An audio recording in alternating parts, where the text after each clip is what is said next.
Welcome to this special webinar with Kinetic IT and hosted here with MySecurity Media. This is securing critical infrastructure at scale, integrating vulnerability response into service delivery. Critical infrastructure providers across federal, state and defence sectors face increasing pressure to modernise their operations securely and consistently. This session will explore how an enterprise-wide approach to cybersecurity and service management enables better outcomes by aligning data, standardising processes and integrating vulnerability response. You'll gain insights today with real-world use cases and learning practical strategies to drive secure digital transformation at scale, and I think at scale being the key term. My name's Chris Cubbage. I'm the editor and director with MySecurity Media. This is the second Kinetic IT webinar that we've done. The last one was in November, pretty much again focusing on critical infrastructure protection, and again you'll gain great insights from the Kinetic IT team, and please use this session to use the session for Q&A and questions. On that, the protocols, this session is being recorded. The recorded session will be available within the next 24 hours. Again, please use the Q&A for your questions. That way we can sort of dictate as to what questions we respond to and come back to them if we don't happen to get to them. And we've allocated 60 minutes duration for this particular session. We are national, so we'll pay tribute to our traditional owners across the country and pay our respects to elders past and present and emerging. I'd like to welcome our panel now, Dan Spada, the Principal Service Integration with Kinetic IT, and he's in Sydney but Perth based. Dan, thanks for joining us. Thank you. And you can unmute yourselves, gents. Tony Campbell, Principal Security Consulting and Advisory with Kinetic IT there in Perth. And many of our audience should know Tony. Tony, thanks for joining us. Hey, Chris. Hi, everyone. Good on you.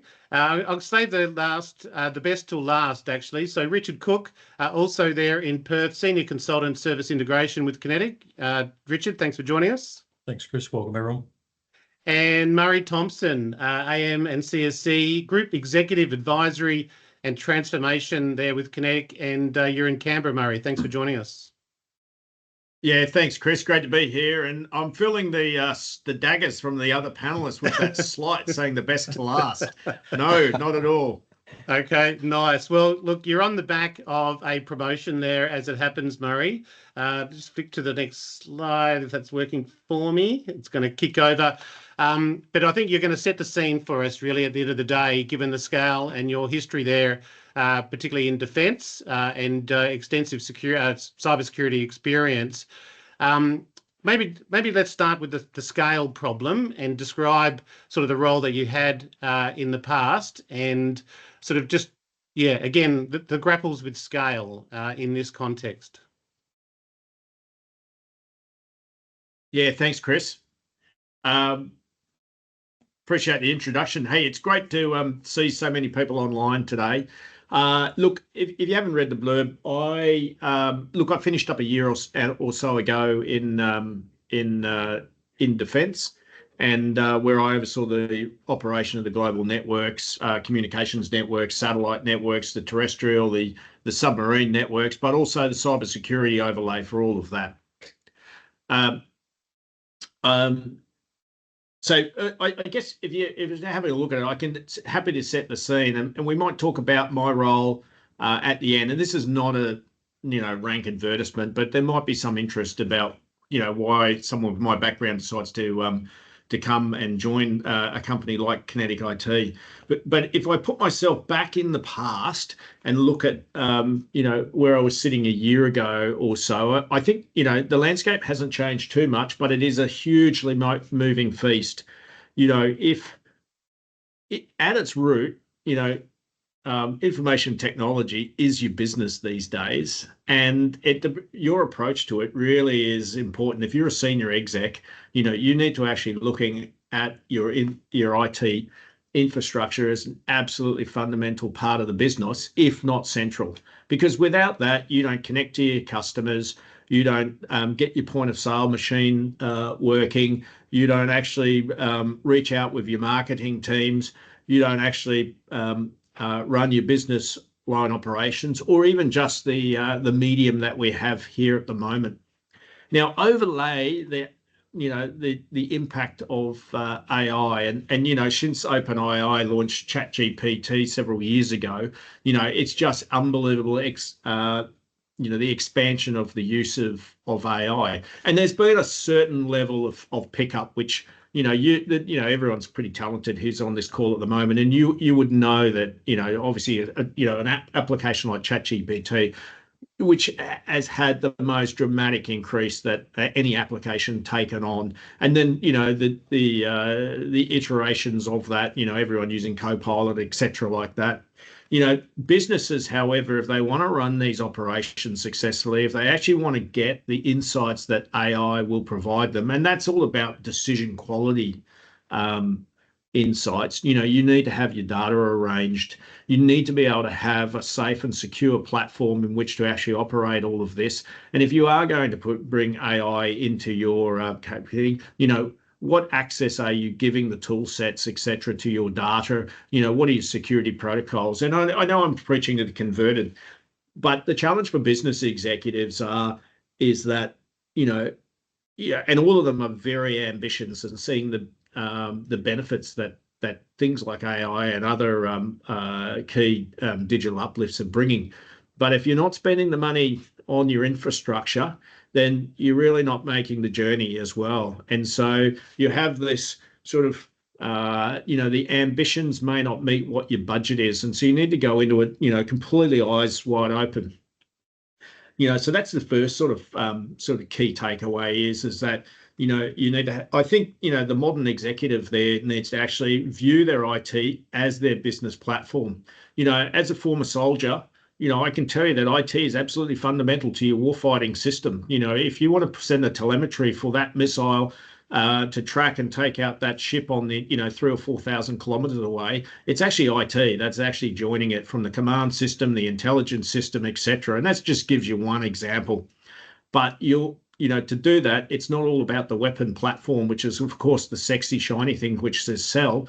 In the end, it's your IT backbone and your infrastructure and your intelligence IT systems in the background. If you're not spending the money on modernizing your infrastructure, then, you really aren't going to realize those gains. Number one lesson. Number two, the threat landscape is just increasing exponentially all the time. Having run cybersecurity for defense in the past, you can imagine the areas of threats, the everyday threats that all of you will face, interest groups, fraud, etc., phishing, malware, etc. But, we also have the state-based actors as well. And you might think that your state-based, actors aren't interested in you. They may well be, because your system might be connected to another piece of critical infrastructure, or your system might actually be connected to a government agency, and your logistic tracking system you might operate in the back end, in which you then send up your telemetry. All of that is an egress point into not only your capability, but an egress point into perhaps your clients and your own customers' pieces. So if you don't have a safe and secure security overlay with that, and what your threat landscape looks like, you're going to have some difficulty. It's a real challenge for CIOs out there to put all of that together. And the only thing is that you could invest all the money you want in the world in having a fantastic SOC capability, and you can invest all the money you want in having an absolutely fantastic cyber visibility across all of your cyber terrain. But quite frankly, if you haven't got decent system administrators who are actually keeping the patching, etc., if your cyber hygiene of every person is clicking on sort of various malware things that appear in it, then you're going to have problems. It really is an integrated approach, which is the whole point of today's webinar. And I guess what it is, if you look at IT, it's a team sport. You've actually got to look at the whole ecosystem and bring that together, which, comes to lastly, just the point on my role at Kinetic IT. I've just been appointed I'm reading it off the screen. I can't remember even what it is. The group executive for advisory of and transformation. But, really, we're all about actually bringing three critical practices together. That's your digital automation, your digital transformation, and your cybersecurity all together as three separate practices, so that when we deal with clients, we can give them a whole through life and comprehensive support, managed service support package for your own IT, not just penny pinching on various areas. And we can give you a much more comprehensive package. Hey, advertisement over. Apologies, but I think it's an interesting thing. Look, no problem. And look, again, you're all seasoned professionals here. But Murray, one thing I wanted to kind of get it from you is just the challenge of visibility. Because when we talked about scale and the breadth, and you're talking about sort of OT and IT systems there, how did you sort of grapple with system visibility? And it's something we'll talk about over the whole session. But yeah, how much of a challenge was that to gain that visibility across platforms? Bonkers. 144,000 users, people all over the globe, 11 data centers, 57 ships all running separate data centers, 330 odd different servers in the field. Now, I'm not talking fields in our data centers. I'm talking about in tents on the back of armored vehicles, driving data centers, etc. Then you've got your ecosystem of industry all joined together, delivering critical pieces, often at secret levels, for F-35, etc. And then we also have our allies and partners that are accessing our own systems, for the operation of, the US atomic fleet in the Indian Ocean. So, an extraordinary large, what you might characterize, threat landscape. How do you get visibility of it? You really actually need to know your network to do it. Those basics of a basic CMDB, a really rigorous SIAM process across all of your support vendors, a service management overlay, and a change process there. That's before you start to actually then get your cybersecurity tool sets on it. And, quite frankly, you're never going to get the size of that network it's, really difficult, because even just the telemetry coming off that is too much for your 24/7 SOC sometimes. So you really got to point it at the key pieces of vulnerability in a network. And that's the job of us as, IT professionals, to know where the vulnerability points are and ensure that your tool sets are aligned with where the threat, aligned with your threat picture. It's the only way to do it. That's obviously just about capacity, but the other thing is also cost. If you're going to invest in some of these tool sets, where it's consumption based, or you're paying egress costs as well, you're actually then going to start to pay for your costs or part of capacity that you don't need. And then, and then the last thing is too many tool sets choke your network. Yeah. Thanks. Well, the key point here in this particular session is integrating vulnerability response into service delivery. It's that vulnerability response, I think, is a key factor. Tony, from you, in terms of monitoring the threat landscape, and you've been writing extensively on this as well, maybe, again, and the key term here is scale also. For these larger enterprises, and as Murray sort of pointed out, it's bonkers. I think the term was bonkers in terms of that scale. How does that match with the threat landscape, and then the vulnerability response component as well? Yeah, thanks, Chris. Look, the threat landscape, as always, is huge, and it's increasing. And one of the problems that we've got is the speed of transformation of some of these new technologies coming through is changing everything we do. If you take artificial intelligence, if you take some of the IoT type devices that are springing up, we're automating cars, we're putting self-driving vehicles. There's such a large change and rapid speed of change going through in the IT industry at the minute that the ability for security teams to keep up, to understand them, to build controls, and then be able to do things like build a process around vulnerability management to make sure that large language models are being patched on time is just really difficult. One of the problems we've always had with vulnerability management is keeping up with the number of findings that we get coming out of the tools. So if you take a typical vulnerability management scanner, your Tenable or your Qualys, it'll give you everything from highly critical vulnerabilities through to informational, stuff that you could implement, but it's an improvement. But the problem is vulnerability management itself. It's not a broken process, but it's buried under way too much data. So we end up with a bunch of things that we tell our patching people to go and sort out, but there's no prioritization in that demand of that other team. And also quite often the data is incomplete. So we may end up sending 1,000 requests or service tickets over to an end user computing team or a server team to say you have to patch all this stuff. But in there might be Java things that are appropriate to an application development team, and it's there's a sub team inside that team that actually need to be the people who assess it and actually make the decision about how they're going to patch it. So without all of the right routing of information to the right people, again, you're adding bloat to the process and you're slowing it down. And as a result, because of the technology change and that flow through that we were talking about a minute ago, it's impossible to keep up. So we're literally drowning in data, and the urgency around doing some of this patching, this vulnerability management, the patching in particular, is greater than it's ever been before. Yeah. Well, one of the terms we've had is solving today's problems while tomorrow's problems are arriving. So yep. I suppose it's you're sort of not so much drowning.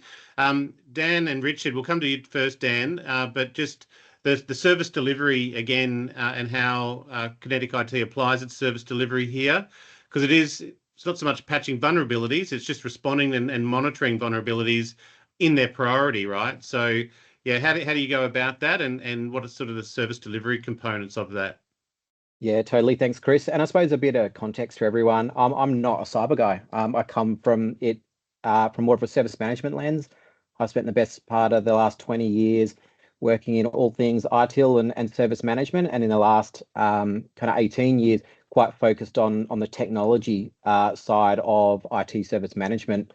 So my history has been designing ITIL processes and building those technical solutions. And I think one of the things that I've really started to see, particularly in the last 5 or 6 years, is that introduction and adoption of enterprise service management, about having this kind of connected enterprise view of our entire technology landscape and really having that visibility across the enterprise. And I suppose when I think about that in terms of a vulnerability management lens, it's always been treated as a bit of a separate activity. It's something that was a quarterly review or something that happened after an incident. And I think it was Murray that mentioned it, right? The scale of the threats today, like we can't use that same approach anymore, right? We need to integrate that vulnerability response into the everyday service management lifecycle that we all follow every single day, right? And I think that's amplified by the need to align with things like SOCI and Essential 8. And I think as I kind of reflect on the tools that exist today, I think it's really about trying to remove that swivel chair problem, and what I mean by that is where we have vulnerabilities that are identified in one system, in your scanning tool, but then the remediation happens somewhere completely different. That could be your patch management platform, or even your IT service management ticketing system. And I suppose, the challenge with that is it introduces delays, it introduces human error, it's manual effort, and ultimately when we distill it right down, it introduces additional risk to these organizations. So from my perspective, the way I like to look at it is, the introduction of these detection and also the remediation into a single platform, we start to eliminate and close that gap. And, Kinetic IT works very closely with platforms such as ServiceNow that can do that and ingest all of that data, prioritize these vulnerabilities, based upon context that we know, where we've got that information around, what's the impact, what's the issue, what does this relate to? It provides that context for these vulnerabilities that come in and really empowers these delivery and fulfillment teams with the right information to make the right business decision. I think that the second part there is just around the automation of those vulnerabilities. It's all well and good to have that context and that visibility, but the sheer volume of the vulnerabilities that we're seeing within organizations today is overwhelming. And, the ability to do that manual triage is just not feasible for most organizations. So, with the introduction of some of the technology that's available with these tools, you can start to group vulnerabilities, assign them to the right teams, even start to pre-populate the remediation steps and fulfill them automatically. And I think it's that reduction in noise so that teams can focus on the things that matter most, provides the most business impact to customers today. Well, it's a good approach. Even back to what Murray mentioned in terms of automation, transformation, and then cybersecurity is that layered approach. Richard, probably more on the technical side here and prioritising those fixes, the technical urgency versus the business risk. And even at my desk, I'm seeing critical alerts coming out all the time. Even just over the last week, there's been 2 critical alerts on systems. How do you balance the business risk versus those technical urgencies? Yeah, thanks, Chris. Similar to Dan, I spent a lot of my time in that enterprise service management designing it, but it's been more that recently in that consultative level of how do you connect those teams, connect those silos. So where you say with the criticality, so as Tony mentioned, multiple scanners, Qualys coming in or Tenable or Clarity for your OT networks, and they even rate their criticality different. So by being able to bring that into a central platform, work predominantly with ServiceNow, we've been doing the workflow and the automation in the enterprise service management space for quite a while. How do we bring that discipline and that into vulnerability response is being able to do things like normalize those scores, but where you might just see that criticality score, talking to a customer recently about how they're actually solving this problem. How do they solve that swivel chair problem of a high volume, and they're only dealing with CVSS of 9 or 10. But that item, how is that? Technically, that's a high risk, high criticality, but is it a high business risk? That item, is it actually hitting a business critical system? What is the severity? What is the response? So being able to bring into the risk calculation more than just that criticality score from NVD, from Qualys, from Tenable, from any of your scanners, but apply some business context to that as well so you can prioritize your risk better. Had that exploit, does it actually exist within your network? What is the business criticality of the systems that it's hitting? What is the skill level of the people required? So bringing in additional threat intelligence from other systems like Showdown and that to understand, what is actually going on? How does that work? Not just from a technical context of I've got a criticality 10, we must patch them all fast. But if that's on one single server in the dev environment, you could isolate it. You can put in mitigating controls really quickly. It might sit in an isolated network that's not publicly exposed. So is it publicly exposed? Is it only internal? So being able to bring in all that additional information that comes from things like Murray has mentioned, having a good CMDB that understands this data, that is beyond a collection of the items, the widgets in your environment, how they connect, but adding in that business context and layer to it. What business applications are they underpinning? What business capabilities and critical systems? Is this actually my payroll system, my finance system, or is it monitoring on a dev system that maybe isn't as critical to get done? So you can prioritize that remediation work and automate it better by actually understanding the broader context than a raw criticality score that comes from a lot of the scanners. And I take it you need to match that to the threat intel. So you might have a workflow or a sort of a business case there for certain either patches or fixing other vulnerabilities, but that threat intel should also drive that. So we've seen recent examples where, third-party suppliers have been sort of breached and the like. How do you keep on top of that? Maybe, Tony, to you in terms of the threat landscape and the threat intel versus current workflow and automations that have been applied, probably at Richard's level. Yeah, how do you match the two? Because you've got to be alive to, we talked about sort of tomorrow's problems arriving today with social engineering and AI exploits as well. How do you tend to advise clients on matching the two? And I might bring up our quadrant here to talk to the scale of the landscape as well. So just before Tony jumps in, I'm just tying that into that automation piece that Dan's talking about, is being able to automate the ingestion of that data and linking it so that there isn't that human need to do it. So doing that through systems of action workflow platforms like ServiceNow or other solutions, bringing that all into one central place that you can automate that relationship of the threat intel to the vulnerability to that weakness to understand if it's there. And is that sitting in the SOC, Richard, or where's that sitting? It does depend on the team. It sits in the SOC in terms of within there to vulnerable on the vulnerabilities to actually understand what is it, prioritize, group them, define your remediation tasks and assign them out, but then assign that out to the teams that actually are responsible.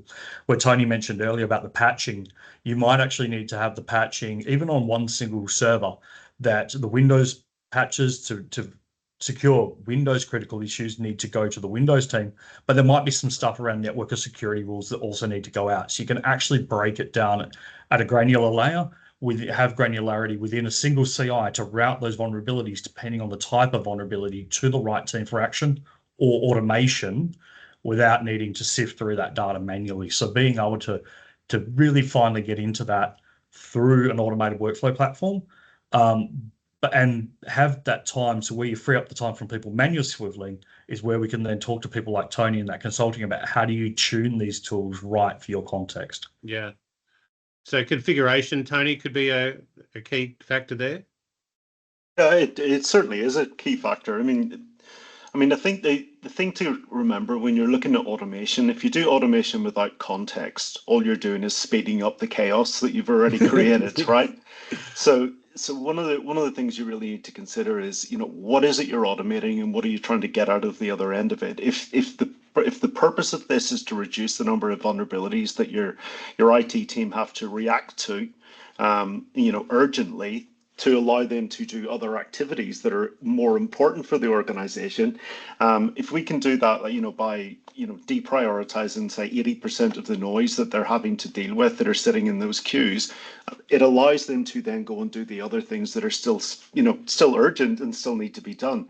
And it's the same with the security team. If we've got a finite number of resources sitting in the SOC doing vulnerability management, if we build automations that are able to ingest 80% of the data that we're talking about, do that automatic categorization processing, starting with the CVSS scores that come out of those tools, that's really just the starting point. After that, then you need to apply context. And without business context, none of this really works.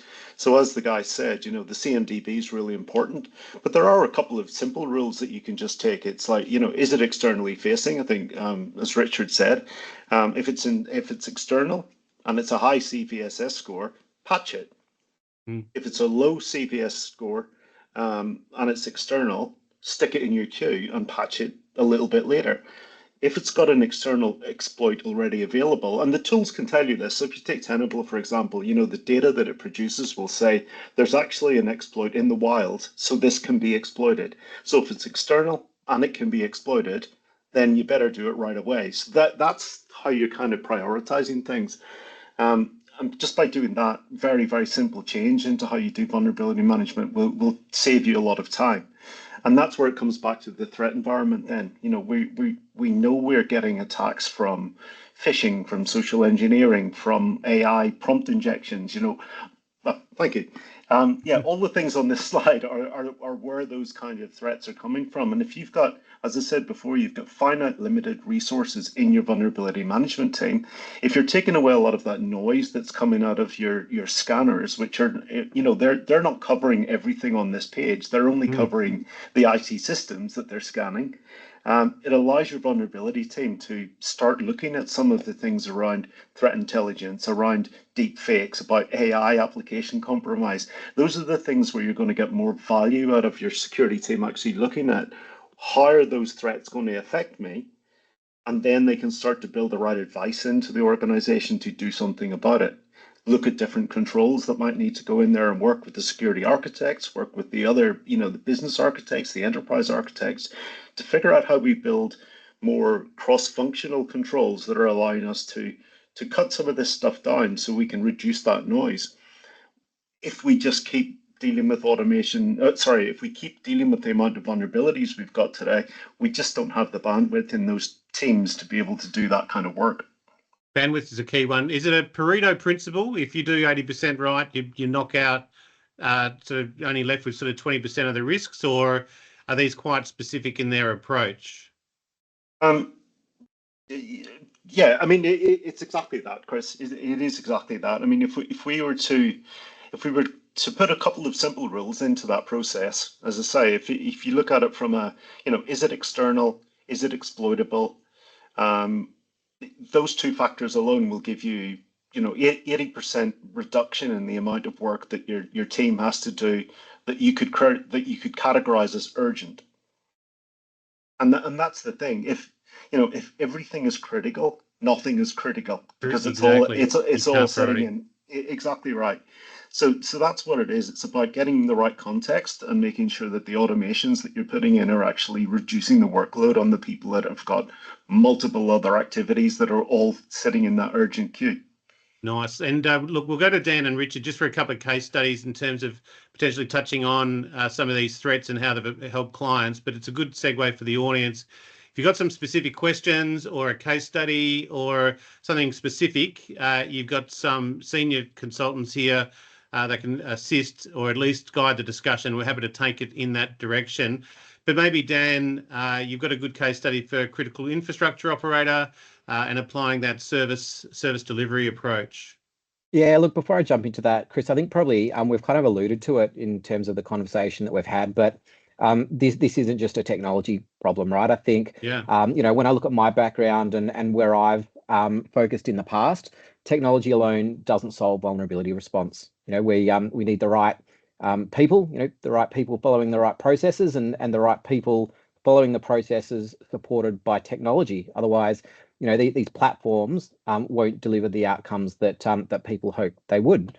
And when we look at vulnerability response, particularly in the landscape that we see today, vulnerability response is very much a cross-functional effort, right? It requires your SOC, your security teams, IT operations, your governance functions often involved, and even senior stakeholders within different business areas. And it's actually about alignment, and if we're not aligned, vulnerabilities and risks will start to emerge, and that has obviously pretty devastating consequences for some organizations. So, while we can look at the technology, I think we really need to make sure that everyone understands, in the entire security landscape, from, the identification and assessing of risk right through to, patching, compliance reporting, and all of those items as well. And I think really what underpins that is having that really strong process. That's going to bring the right order, the right accountability across all of our teams, so that when adverse things happen, we can operate in a structured,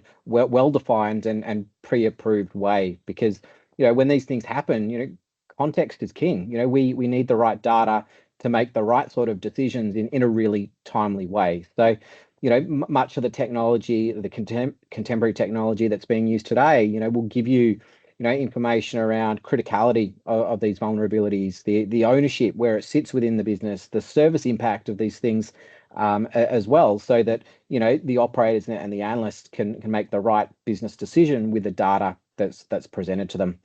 And I think the other thing for me, being very much a service management guy, is really being able to integrate that knowledge and expertise into that service management landscape. So how do we understand the impact of these vulnerabilities in the context of ITIL processes, such as change enablement, incident management, problem management? So, I mean, at the end of the day, we want to be able to integrate vulnerability response so that it helps facilitate the speed that vulnerability response requires, but still have the right protection around the services that we have, visibility about what services are impact, so that the rest of IT, those on the service desk, understand what's impacted by these vulnerabilities that are coming in.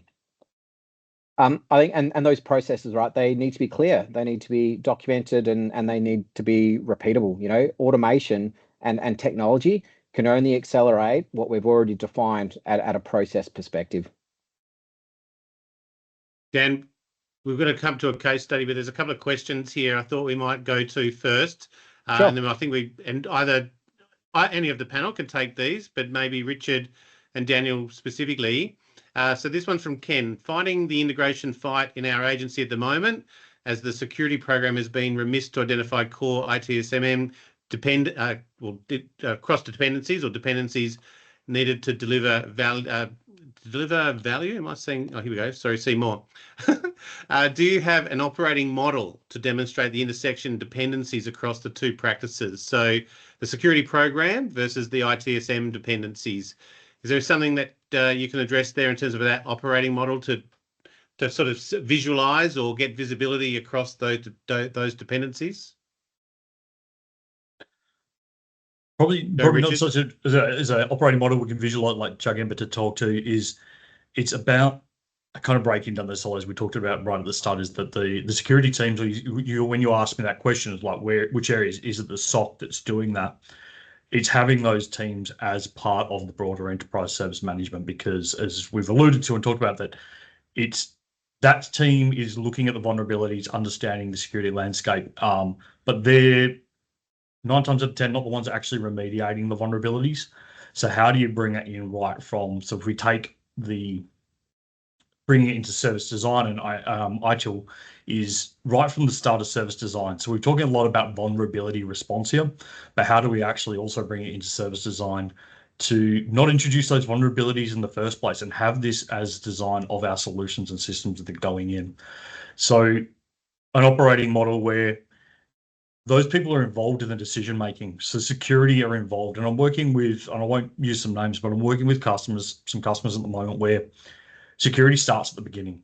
There's security reviews, SRO assessments right at the very start of designing anything, all the way through projects and process, and they become a part. They're not a team that sits to the side. They're actually part of the holistic organization, and that's where, having worked in this a lot, there's always been that security team that sits to the side, or the SOC that sits off in the secret room that's got the closed doors and no one can see. And then all they do is throw something over the fence. We need to fix this critically. But making them part of the culture, the company, everything. So as Dan said, the people part is not just about them being connected in the process, but also being part of the culture of the organization, so that they're understanding the impact of what they're doing. When they throw over something critical, how does that impact? Why do they get pushed back from the cloud team that has to deliver that patch? Because they've got their own list of critical stuff.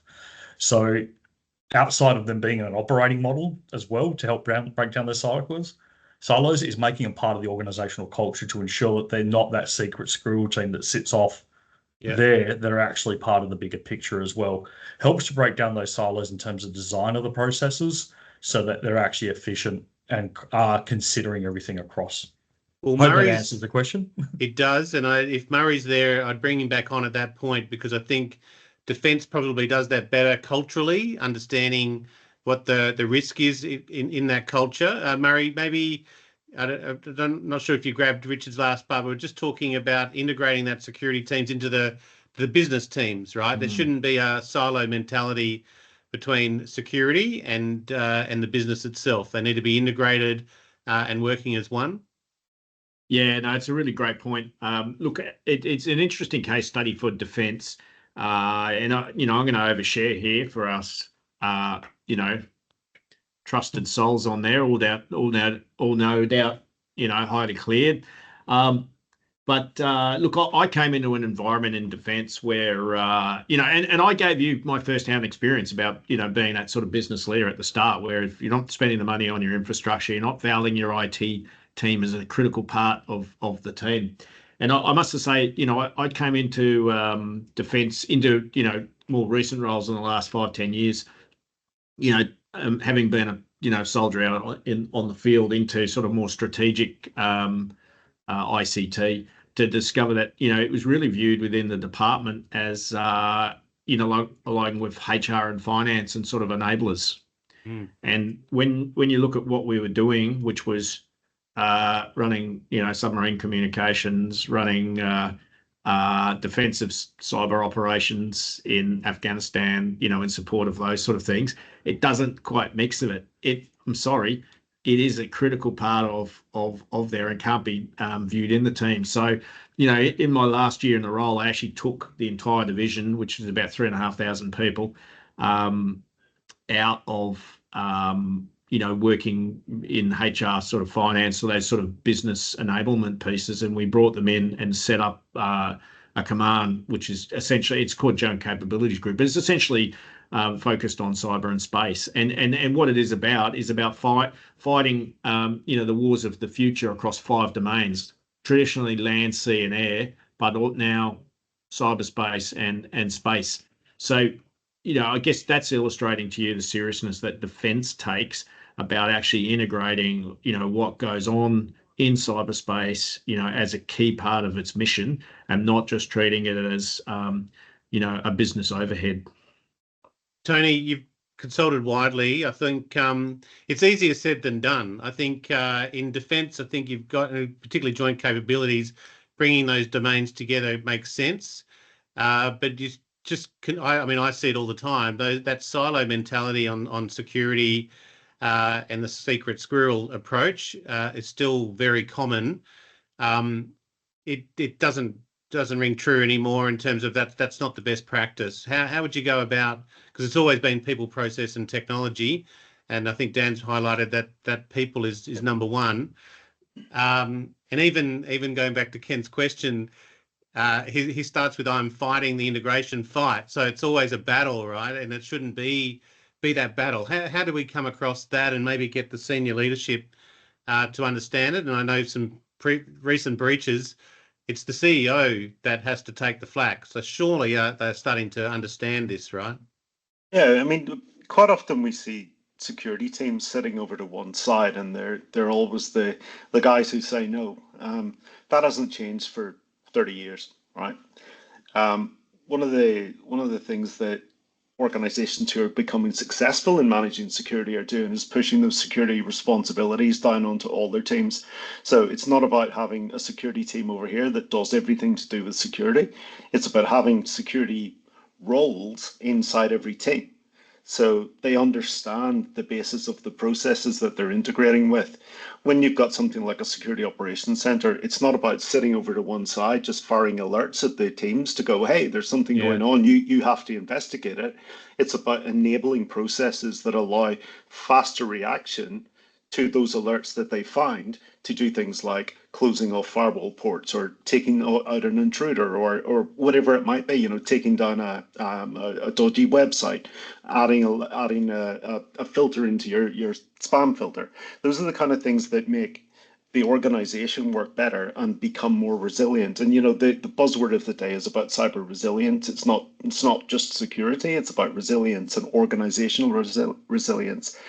And I think, you literally can't patch your way to safety. That's not the approach. It's about finding out what you need to do, prioritizing that workflow, and making sure that all of the different teams that are within those workflows all understand that priority, and they're all singing to the same song. But that, again, that's cultural change. It's not going to happen over time, but it will require time. One last question here from Dan. And again, if you are having questions, ideally put them in the Q&A. But otherwise, Dan's asked, and it's more on the OT environment, safety after the, do not deploy patching before safety after the change is verified. How do you approach that challenge? So patching in the IT environment is very different to patching in the OT environment. When we're talking about integrating the vulnerability response and service delivery, are we talking about both environments, particularly for critical infrastructure? They operate in both? I think definitely from my view. Sorry, Tony. Yeah, I was just going to say, you can jump in, Richard, anytime, but I was just going to say the process that we use for assessing the criticality and the urgency of a vulnerability doesn't change whether it's IT or OT. What changes is the approach you take to making sure the patch isn't going to be disruptive, how you deploy it. Most OT environments understand their own environments well enough to know how to patch it. And that safety first approach, you're still going to use exactly the same processes that you use today. You're not going to automate something that you didn't automate before because it's now got a risk, or there's a vulnerability associated with it. But what you're going to do is have less of that work to do because your vulnerability products are not spitting thousands and thousands of data points at you and you just don't know what to do with them all. They're going to tell you, if you're prioritizing things properly, that you've got 3 things to do today and those 3 things are your most important things.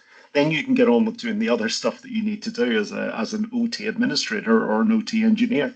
And that's what it is we're talking about. It's making sure that the right data is prioritized in the right way into the hands of the people that need to do the work. Yeah, Richard? Yeah, to add to that, similar to what I was going to say, is it's not about automating everything, automating what you can to free up that time. So if we've automated the ingestion of the data, the vulnerability risk calculation to understand that's with the CVSS score along with the business criticality to know what's priority. We've automated that work, so you're not now doing that work. So you do now have that time and energy to focus on being able to do the patching. The actual patching part is critical because and automate out patching for those systems that aren't as critical. So maybe if you've got a multi-stack environment, your development environment might get automated patching, but test and production doesn't because you want to go through a different way. But where you can automate the work means you're now freed up time to be able to have that time, to take care on those critical tasks. So automation isn't always about automating everything, but also about automating the decision maker or the insights to be able to have those insightful decisions, to be able to take the care and time when you need to, and automate out the churn and the low level work so that you can spend the time on the higher value work. Maybe sort of a left of field question, and again, firing questions, particularly on any case studies you want to hear from, but how much skill is in automation? How much skill is required? And I think, Richard, you said time, because if you get it wrong, you won't know until the end of the process, right, of what that gap is. Yeah, and this is where sort of service providers like Kinetic IT come into play, is you've done it in other settings, you've learnt from the way that these are deployed. But general question to the panel is, how much skill and time is required in automation? I'm going to take that one to start. Is it varies, and to leverage a case, say, where without using the organization's name, but they've got a large tax service that they need to scan. They need to comply with SOCI Act and Essential 8, and there's certain things they need to do there. But their CMDB doesn't sit within their system of action. It sits in another place. So they don't have the data, and the problem looks too big. So to Murray's context earlier of like a massive organization, so where do you start? And it's about starting in a phased approach so that you can then reiterate. Once you get the integrations and stuff set in, depending on what you're automating, if you're automating just that risk calculation and those scores, literally stepping in before this meeting, talking to one of our vulnerability guys around doing that, and it's changing a setting. It's changing a value to say that this is now worth 20 where it used to be worth 10. So being able to set those weightings can be done really fast and pushed out to the teams that are responsible for doing that. It doesn't always need to be the developer or the admin of the system. It can be delegated out to the right people to make those controls. But bringing in those rules that say, yes, I want to watch list. I want to look at this group of all vulnerabilities for Windows and do this remediation. It's low code, no code selecting options. So it becomes really fast to automate that grouping and understanding, to automate that grouping of items, defining the remediation tasks and getting it to the teams. It's not coding, it's not scripting, it's selecting variables in a drop-down list and being able to do that quite simply and rapidly. And so where I'm working with this customer is, let's just bring on one or two tools first. Let's test the process, to Dan's point, have a documented process, but see if it works. Refine, iterate. Now let's bring on the next team, the next tool, and do that and go through that process iteratively, while everyone learns that muscle memory of how to respond and how to bring on that and automate fast. But automate little bits at a time throughout the process, not the whole thing at once. It's a cultural change, I think, Richard, as much as it is a technology or process change. And I think, when you think about the totality about what you're trying to achieve, it's a big thing for most of our customers, but you've got to start somewhere and start small and actually get in a good rhythm of starting to roll this out further and further across an organization. So just start somewhere that has high value, where you'll start to see a fast return on both your time and your investment, and then iterate slowly over time. You can build prototypes for some of these cost savings that you're looking at as well. Taking the data out of some of the tools, running it through a model that you've knocked up in Excel, for example, just to show some basic context and the type of savings that you're going to get. It is quite easy to model. When it comes to then doing the implementation inside tools like ServiceNow, there are plugins in ServiceNow that help you do some of this automation, so we can integrate, and this is what we've done in a number of customers, is integrate the vulnerability scanners into the vulnerability response module, and then build that business logic into it with the routing, so that, you know, from the point of it being detected inside the scanner, the CVSS score that comes out of the scanner is automatically adjusted based on the, you know, is it external, is it internal, is it exploitable? Once you've got that and you understand then the context of it, so is it a Java thing, is it an Oracle thing, then you can route it to the right place. And by just putting those rules in around your automations, then that's streamlining the process and taking that load off the people who would have otherwise done that work manually. I'm just going to take you, that was very technical, Tony, in terms of that terminology, but it was good. But for me, and back to maybe to Murray, in your role dealing with clients and leadership team, the output there is saving time, reducing costs, and also managing risk, right? That's the conversation that the executive teams want to be hearing. And if they are hearing that, they'll support those security teams. Yeah, definitely. You know, look, a good IT leaders, you know, key role is actually, you know, about interpretation of you know, the technical aspects and communicating in a logical and thoughtful way to the senior executives in the company, you know, to have meaningful impact. You know, if they're not doing that, if they're stuck in the weeds, they're not going to have the cut through. So, you know, aligning, you know, your IT management layer is in many ways just as important as the teams are actually making it look good by being on the tools. How much knowledge transfer is the team having with your clients? So, Richard, you talked about you were working side by side with your client. That knowledge transfer, there's I suppose my point here is bringing in, no security team has all of the skills, and you know, if they do, it's probably in a financial sector and the like, and even then they still use third-party suppliers. But bringing in teams that are experienced like Kinetic IT, there's a knowledge transfer there, obviously. So there's an awareness and a training aspect to this, particularly within these platforms like ServiceNow. Yeah, I think to tie that back into Ken's question as well is not just Kinetic IT coming in, dropping a tool, walking away. It's being part of a broader team. So we don't just come in and deliver that. We actually bring in those customer roles, those customer personas into the program of works, into that project. They're part of the journey. They're understanding, not just providing requirements, walk away, come back in, you know, however many weeks and something's delivered.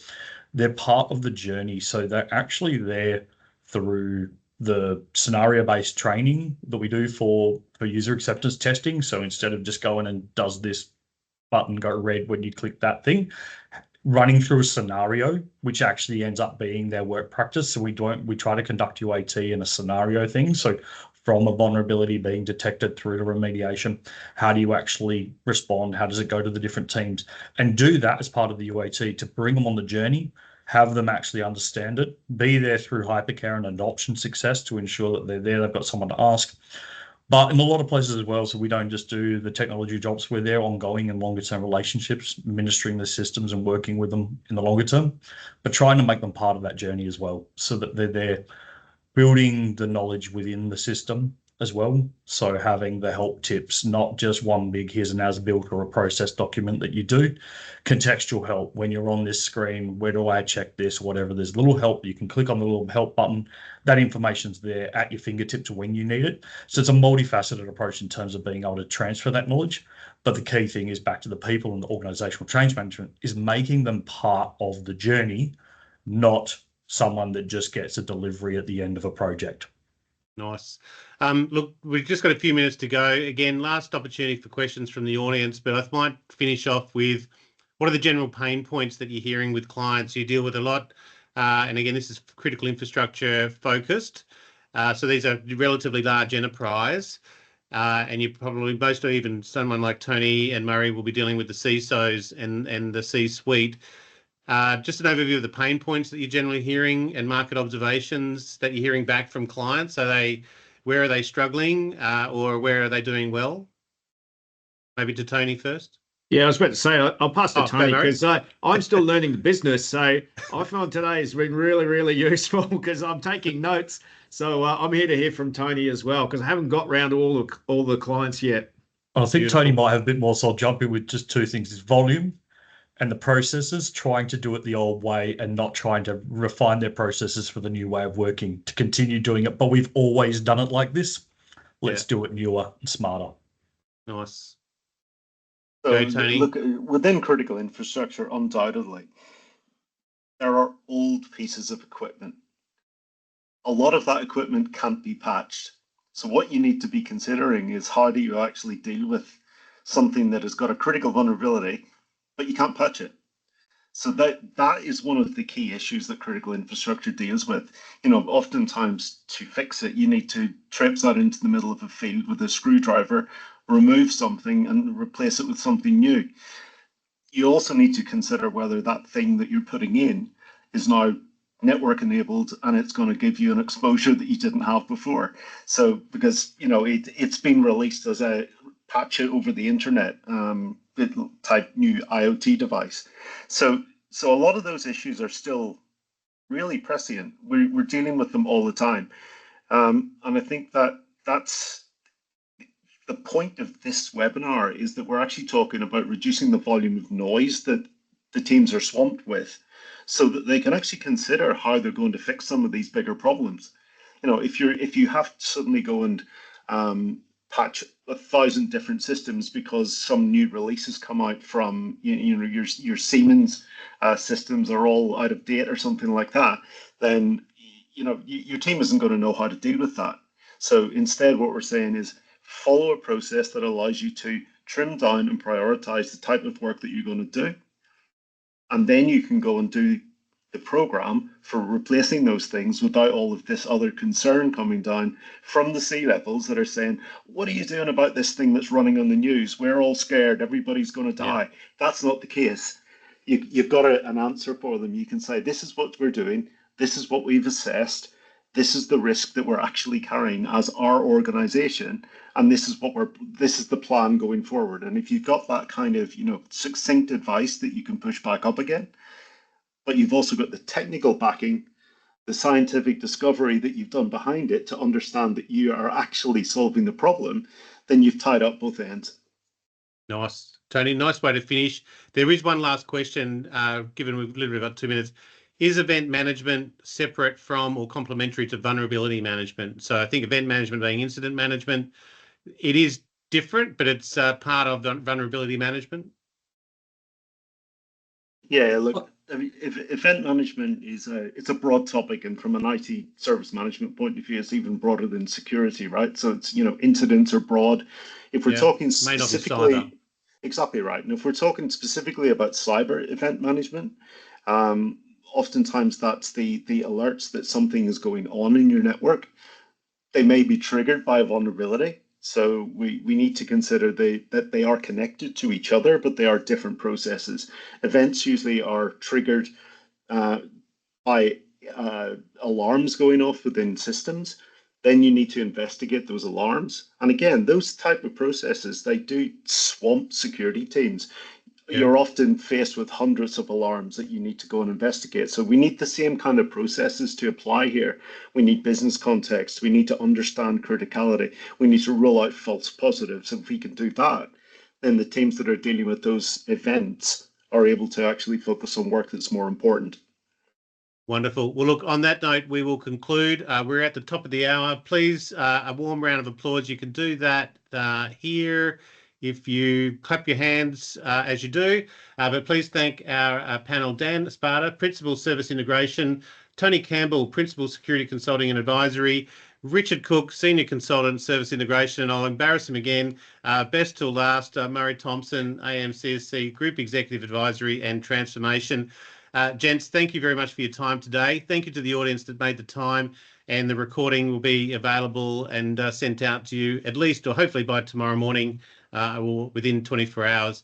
But on that note, I'll conclude this session, and thank you very much, and thank you to Kinetic IT for sponsoring this session. Enjoy the rest of your day. Thanks, Chris. Thanks, Chris. Nice one, Chris. Thanks. Thank you.